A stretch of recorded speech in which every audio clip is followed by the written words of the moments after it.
Metal projects কৃষি সংবাদ সুজলা সুফলা।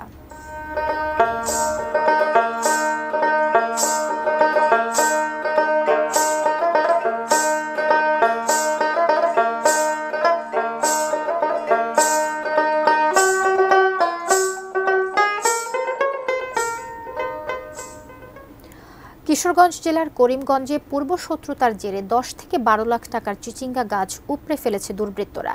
এতে মাথায় হাত পড়েছে ক্ষতিগ্রস্ত কৃষকদের। কিশোরগঞ্জ প্রতিনিধি শফিক আদনানের পাঠানো তথ্য ছবিতে ডেস্ক রিপোর্ট। ধার দেনা করে 4 কাঠা জমিতে চিচিঙ্গা চাষ করেছিলেন করিমগঞ্জের হাওড়গ্রাম ছাগলির কৃষক আলকারি। ফলন ভালো হওয়ায় 4 থেকে 5 লাখ টাকার চিচিঙ্গা বিক্রির আশা ছিল তার। আর 3 কাঠা জমিতে একই সবজি চাষ করেছিলেন একই এলাকার হীরা মিয়া এবং আবুল কাশেম। দিনরাত পরিশ্রমের পর খেতে ফলনও আসতে শুরু করে, কিন্তু গত সপ্তাহে রাতের আধারে তাদের জমির চিচিঙ্গা গাছ উপড়ে ফেলে রেখে যায় দুর্বৃত্তরা। এই জমিটা আবার অনেক কিছু আধারে আয়া কিমুক নিমক হারামে আয়া আমার এই জমিটা উড়ায়া আমার সব বনাশ করে দিছে।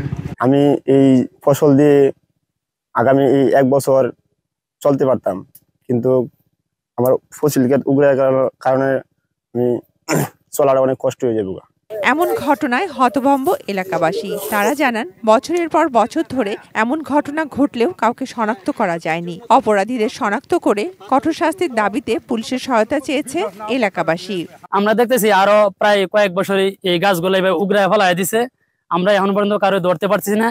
ইতিমধ্যেই আমি প্রশাসনের যোগাযোগ করেছি যাতে এই ধরনের ঘটনার পুনরাবৃত্তি না ঘটে, খুঁজে বের করে তাকে যেন দৃষ্টান্তমূলক শাস্তির আওতায় আনা হয়। অভিযোগ পেয়ে ঘটনাস্থল পরিদর্শন করেছে করিমগঞ্জ থানা পুলিশ। যে যারা অভিযোগ দিচ্ছে তাদের অভিযোগগুলো সত্যতার ভিত্তিতে ঘটনাস্থলে যারা অপরাধী হোক না কেন তাদের বিরুদ্ধে কঠোর ব্যবস্থা গ্রহণ করা হবে। Shakil Aziz, desk report, ATN news.